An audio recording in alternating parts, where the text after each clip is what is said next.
இன்னைக்கு ஒரு நாள் நான் சாப்பிட்றது எல்லாமே மீனுள்ள சாப்பாடாக சாப்பிட போறேன். எப்படி இந்த சேலஞ்சை நான் கம்ப்ளீட் பண்ணேன்னு பார்ப்போம். அப்படி நம்ம இன்னைக்கு காலையில சாப்பிட போறது பழைய கஞ்சி மீனும் தான். பொதுவாக நான் பழைய கஞ்சிக்கு தயிர் எடுத்து தான் சாப்பிடுவேன். இன்னைக்கு தான் மீன் எடுத்துருக்கேன். அடுத்து மதிய சாப்பாடுக்கு மீன் வாங்கணுமேனு சொல்லிட்டு நானும் அம்மாவும் மீன் வாங்க சந்தை கிளம்பிட்டோம். குலசேரம் ஃபிஷ் மார்க்கெட்ல ஃப்ரெஷ்ஷா மீன் கிடைக்குமேனு சுத்தி பார்த்தோம். பார்த்ததுல அயல 3 அண்ணா 100 ரூபான்னு சொன்னாங்க. வாங்கிட்டோம். அம்மாவுக்கு மீன் சட்டி ஒன்று வேணும்னு சொல்லிச்சு. கையோட அதுவும் வாங்கிட்டோம். அப்படி வீட்டில் வந்து மீனை கழுவி எடுக்கலாமேனு பார்த்தா அம்மா சொல்லிச்சு இன்னைக்கு ஃபுல்லா மீனை கழுவிட்டு தான் இருப்பேன்னு. அப்புறம் அம்மா மீனை வாங்கி நீட்டா கழுவி எடுத்தாச்சு.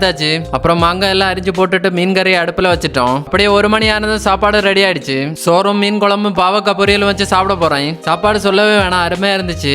அப்புறம் ஈவினிங் கட்டந்தேலைய கூட சாப்பிட்றதுக்கு வாங்கி வச்ச ஒரு மீன் இருந்துச்சு. மீனை பொரிச்சு நானும் ஃபெரோனும் சாப்பிட்டுட்டோம். ஃபெரோனுக்கு மீனுன்னா ரொம்ப பிடிக்கும். எப்படி கட்டந்தேலையும் பொரிச்ச மீன் வெரைட்டியா இருக்கா? பொரிச்ச மீன் சாப்பிட்டு முடிச்சுட்டு நைட் என்ன பண்ணலாமேன்னு யோசிச்சுட்டு இருந்தப்பதான் மண்டைக்காடு திருவிழா ஞாபகம் வந்துருச்சு. அப்படி மண்டைக்காடு கோயில் திருவிழாவுக்கு வந்துட்டு கிழங்கும் மீன் கறியும் மீன் பொரிச்சதும் வச்சு சாப்பிட்டுட்டோம். அப்படி என்னோட இந்த மீன் சேலஞ்சை இங்க முடிக்க போறேன். இதே போல வீடியோ பிடிச்சிருந்தா சப்ஸ்கிரைப் பண்ணி வச்சுக்கோங்க. மறக்காம லைக் பண்ணுங்க.